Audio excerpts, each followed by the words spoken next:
Hey guys, welcome back to the channel. Today I have Nevada with me. Thanks for having me, Luke. Yeah, Nevada's from Cube Home Loans. He's actually my expert mortgage broker. And we're going to be unpacking today a little about mortgage brokers and how you can get yourself the best deal out there in the market. But I'll get Nevada to tell a little bit about himself, just so you can get to know him too.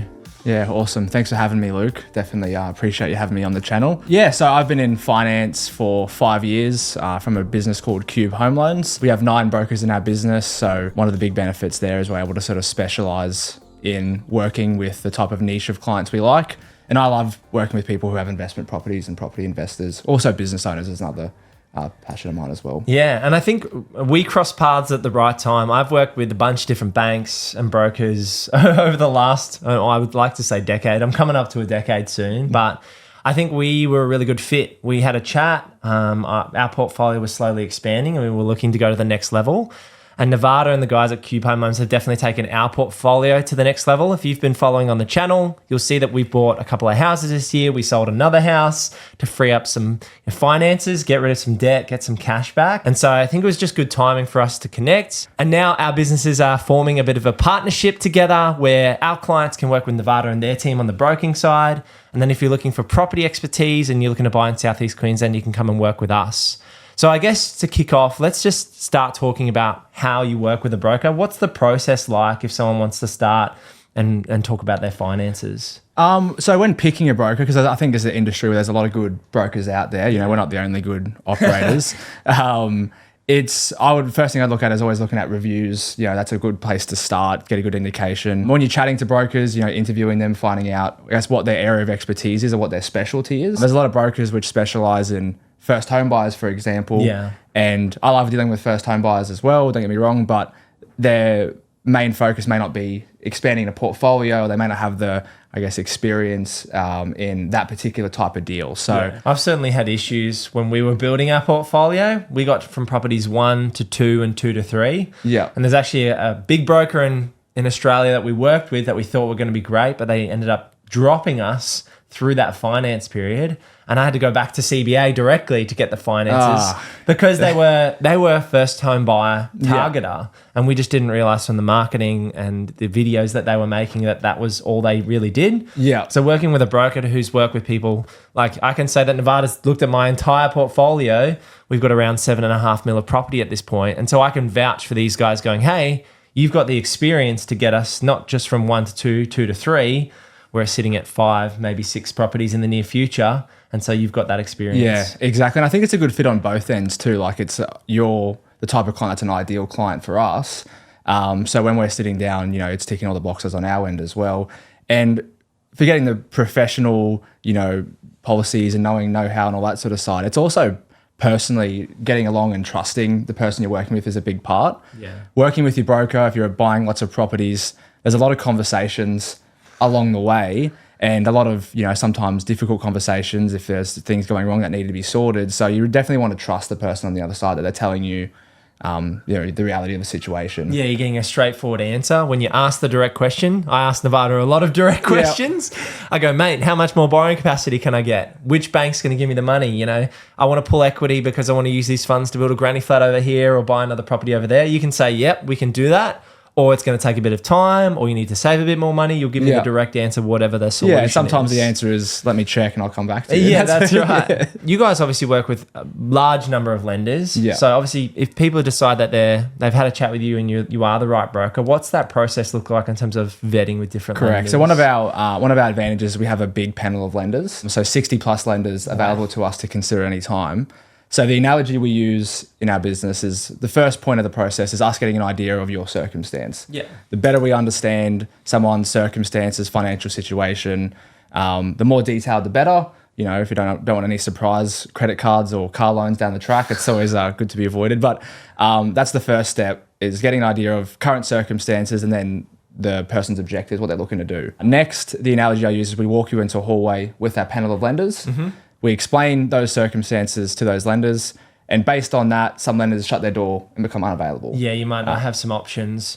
I know that the big banks are probably the most stringent in terms of lending. Is that right? Correct. And some more than others, particularly with certain types of clients. So they shut their door. They're the fussy ones. You know, they're off the consideration for the minute.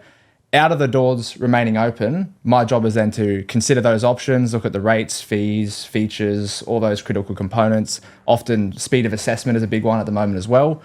And then make a recommendation on what I believe is the best fit for the client. We then provide a detailed outline of the recommendation, the fees, all that sort of stuff. We also explain other options we've considered and why we've picked this option over those ones so that people understand. You're not just getting one option. You're not just saying, hey, go with this lender because we work with this lender all the time. Yeah. You're saying go with this lender, but we've looked at these other options. Yeah. And this is the best option Correct. we think is there for this you. rate's better, or they have a better, they include this feature, or we explain how we've come to that conclusion. I think that's important as well because throughout the process, we're actually providing some education. So people are picking up a bit of policy knowledge themselves over time and understanding how the process works. And then over the lifetime of, years and years of working with the client, they actually start making financial decisions that make my life easier because they're sort of forward thinking about how's this going to impact my next property purchase. Yes. If I buy the $200,000 car, this is going to actually stop my portfolio from growing. Yeah, you're helping people plan 2 to 3 steps ahead. Correct. And that's what we found in our journey. So we were sitting at 3 houses in Brisbane, plus the unit block in Coffs Harbour, which is a bit more of a difficult security. Yeah. And when we first had a chat, I said, okay, if we're going to work together, let's do the whole lot and let's assess where the equity sits. Let's then refinance those assets based on our serviceability and then look to use those funds to make more purchases. So that's exactly how Emily and I purchased Bray Park, which will be a renovation series coming out early 2025. And I've already revealed Shayla Park on the YouTube channel, which is that 1,000 square metre block where we could do a granny flat, we could maybe subdivide. Yeah, you got some good options with that one. Yeah, so it's about buying the right asset. And then you and I having that conversation allowed Emily and I to plan 2 steps ahead because I knew, okay, roughly I'm going to have $500,000 to play with. I want to keep a buffer. I know what my business income might look like. And so having that chat with the broker and going, hey, I don't want to just buy 1 property. I want to buy 3 in the next 3 years. What do I need to do to get there? You can really assist in that process. So it's that short-term goal and also the long-term overall. If I understand both of those, it makes it easier for us to provide good advice and help people get there. And you guys provide a document that kind of actually puts this on paper, don't you? Because I've seen that for ourselves. Yeah. I think they're called game plans. Yeah, we call it the game plan. So it's essentially our recommendations. It's a fancy, terminology. We call it the game plan. But yeah, we try to provide as much helpful information. We don't speak financial jargon. We try to explain how we've come to those recommendations. And that game plan really lists out, hey, this is the lending option we really like for you. This is the interest rate. These are your repayments. And here's some other options we looked at. Yeah. So the other considerations, they're our plan B options. So if for whatever reason it turns out that this bank's taking too long and you've had to sign a shorter contract, then we know by referring back to that game plan, generally the plan B option will be one of the other lenders we've considered on there as well. Yeah. Now, this video is called How to Get the Best Deal. Yeah. So a lot of people, it's like, define what the best deal is. A lot of people are going to say, interest rate, I must have the sharpest interest rate. I want 5 point something, which is a bit crazy at the moment. Or for other people, the best deal might be, can you get me another 800K borrowing power? Correct. So let's have a chat. We'll do more detail about interest rates. But what kind of interest rates would you expect at the moment with the big banks? Yep. And then what's kind of ways we can boost serviceability if we want to look at different options? Yeah, it's a good point. So a competitive owner-occupied rate with one of the majors, you're in the low 6s. Yeah, I think we're paying around 6.1, 6.2 at the moment. Yeah, and that's a competitive rate. I think the absolute lowest is 5.99 with a particular bank that's a bit fussy with income. And then there is some recent changes. Some banks are actually starting to offer lower fixed rates. Whether you'd want to fix or not, I don't have a crystal ball, unfortunately, but there's a lot to consider with fixing at the moment. They're sitting around, I think I've seen NAB and some of the other banks around that 5.99 as well, 3 to 4 year fixed. Macquarie's 5.69, they're currently the lowest. 5.69 fixed, there you go. 3 year fixed, I believe. Again, 3 years is a long time. But you're getting certainty with that as well, so it's something to... Yeah, the banks... I always like to say to people, the banks are trying to outsmart the general public. Correct. So if you're locking in at 5.69, Macquarie's obviously making some bets that rates might come down and they might come down more significantly, so they're going to make a premium. They're not doing it out of the kindness of their heart. They're running their business. So with that's kind of interest rates. On the higher end, what's the highest? I know you can. I'm happy for you to disclose our top interest rate. What's the highest interest rate that you've kind of seen at the moment? So if you're a business owner or you have some maybe credit impairment, some particular reasons, you're using a different alternate way to verify income. There's lots of reasons why you would go to a second or even third tier lender. I'm commonly seeing a lot of investment rates in the low to mid sevens Yep. in that space. And that's sort of the stage where it's, you're looking at different options, something a little bit out of the box.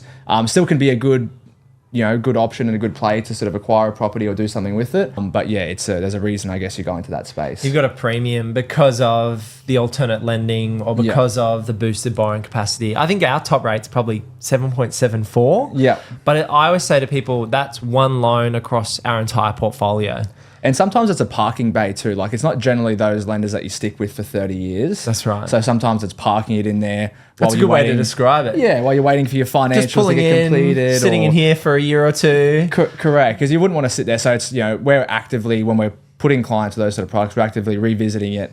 At what point can we move them to a cheaper rate? It's a great point. Because you sort of generally wouldn't sit there for 30 years. I don't plan on sitting on 7.74 for 30 years. I think we bought that unit block in Coffs Harbour. Yeah. If people haven't heard the story before, we bought it using Pepper. Yeah. And they're a third tier lender really Yeah. in most circumstances. And so I think the rate was a 2% premium at the time. It was about 6.5 when rates were 4.5.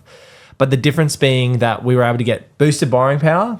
And then we were able to use those funds and then refinance that asset about 18 months later back to CBA. So it was a parking bay for a period of time to then acquire the asset, but then come back to mainstream lending when we had that serviceability. Yeah, and I've had a similar situation myself. We were moving from one home we lived in, we're making it a rental and purchasing another family home.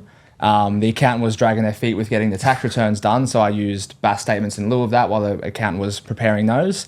And we were able to acquire the property we wanted, but otherwise we would have missed out if we kept waiting for the accountant. So, within 6 months, we refinanced that back to a mainstream lender and all well and good, but they're products that are there for a reason. Yeah, it's got to be the right product for the right person. Correct. And with I guess that kind of leans into that borrowing capacity side. So I'm tapped out Nevada. I've gone through my bank and I've had I hear this story a lot. A lot of people are working with CBA, NAB, Westpac. I'm tapped out. Yeah. How much further can the average Joe get in terms of boosting that borrowing power if they want to look at second and third tier lenders and maybe pay a 1 to 2% premium? Often a lot. So some lenders have, or a majority of lenders, I should say, apply a 3% buffer onto current rate. So if a rate is in the mid sixes, they'll do their assessment of affordability at the mid nines. So they had a 3% buffer on, just to make sure if rates were to increase that you can still comfortably afford it. There is some lenders that apply a reduced buffer. So they still have a buffer in there. Sometimes it's at 2% instead of 3%. And that can make a huge difference. Yeah, especially if you're looking at millions in loans. Correct. I know that our numbers were 800K with CBA, 2 million with Pepper. Yeah. So it was a $1.2 million jump in serviceability to pay that premium. For a lot of average people, it might be 500K, which could buy you another property if you want Correct. to. It can be huge. And it's also, if there's some unique components about someone's situation, like doing a loan for at the moment, it's a pastor of a church. Mm-hmm. A big component of his income is non-taxable income. They get all the benefits. Correct. So some banks are comfortable with accepting that, others aren't. So that is a component that make a huge difference in their situation. It's essentially about getting an idea of someone's circumstance and then looking at what levers are available, what levers we have to pull in that circumstance. So sometimes it is actually, funny enough, interest rate. Yeah, gotcha. So we had a client, one of my brokers was doing a deal and it was very close to servicing and they had some other loans that we weren't currently looking at.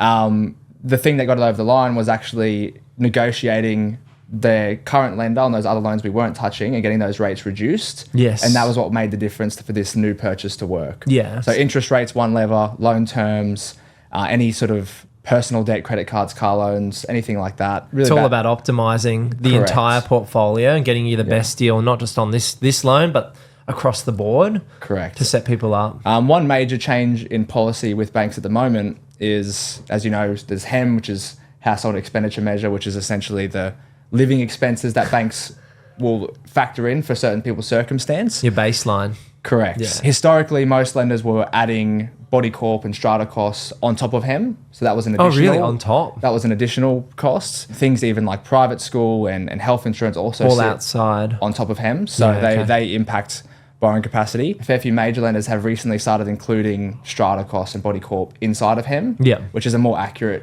they're almost a part of your rent or part of your fees in terms of living. Correct. Yeah. That's made a a big difference there. And there's actually one or two lenders which have actually started including private schooling and health insurance inside of HEM as well, which can make a massive difference because sometimes those costs are a big component as well. Yeah. So I think we've kind of talked through that process of engaging a broker, some of the options you have around interest rates and boosting the capacity. I think probably to close out, a really big topic is around refinancing. Yeah. Because I feel like that's the golden ticket for a lot of people to set themselves up.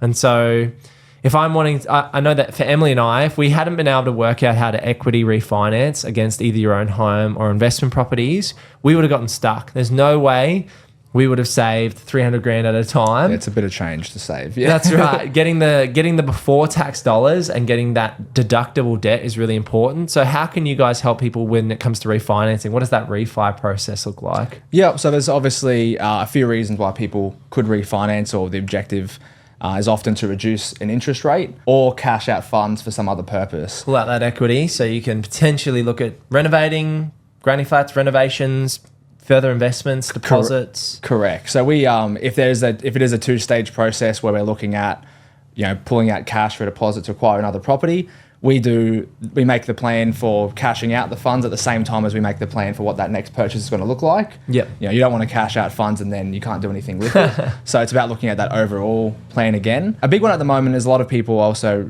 looking to refinance to reduce their interest rate. In a lot of instances, if the reduction rate isn't big enough, it doesn't actually justify refinancing. So our process with a refinance, if it's purely just for a rate reduction, is we will negotiate with someone's current lender before we look to move them elsewhere to see what they can get there, see if they can sharpen their pencil. End up going to discharge teams and having the conversation saying, hey, we might leave you if we can get something better, but can we get you the sharpest rate? And you guys help with that process? Yeah, we do. And it's often we talk ourselves out of a deal, but the reality is if we can get someone a cheaper rate without them having to pay discharge fees and new lender application fees, that's the best case scenario for them. For sure. And that's really what we're looking for. And people are grateful when we sort of help them do that.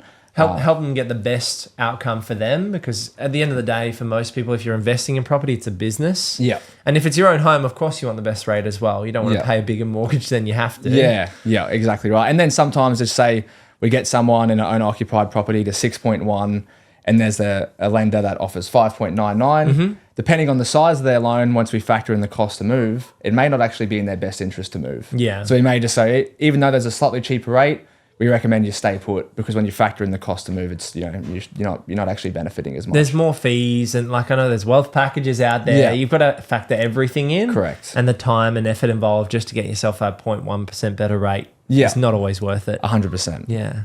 Cool. Well, if you want to get yourself a better deal, like myself, which is why I work with these guys at Cube Home Loans, then how can people reach out to you, and what's the best way to have a chat? Get that ball rolling, just to see if they've got equity or see if they can get themselves a better deal on their next mortgage or loan. Yeah. We'll have a link where you can book in to my calendar for a chat. And I always say to people, it doesn't need to be something that's a live deal. If it's just a question, that's fine as well. I'm happy just to talk through scenarios and that sort of thing. Feel free to email me directly, give me a call directly. Yeah, Nevada's details are just in the description down below. They're going to be in every video going forward, so you can always just head down there and book in a time with Nevada and the team. And I think just from my own personal experience, I've had a great time working with these guys, breaking down what we can do in our own portfolio, how we can take ourselves to that next level. Yeah. And it's always that direct feedback. You're not going to get sunshine and rainbows if the banks aren't going to lend what you want. And so Emily and I have gone from around 5 mil to 7.5 mil. And it's definitely thanks to you guys, because I appreciate that. It's been a fun process working with you through all that. And look, and the reality is sometimes there's not options available, and we always like to go into detail around. It's never a no; it's always a not now. Yeah. So if you're wanting to do this, what circumstance would change that would result in you being able to do it? You guys can point people in the right direction to maybe earn a bit more money if that's going to help them, maybe cut some expenses, get rid of some credit cards. There's always levers you can pull to try and optimize. Yeah, and give people that input, because people don't, some people are keen to grow portfolios. In the case of, there's nothing you can do, is not really a, if there is, that's not a great answer. If there is in fact something over time that might take some time, if there's some things that they can change, if that's going to help things, then we'll certainly let them know. Awesome. Well, thanks for watching, guys. Go out there and get yourself a better deal on your home loan, or work out how you can get more equity from this guy. And we'll see you in the next one. Okay. Peace. Thanks, guys. Bye.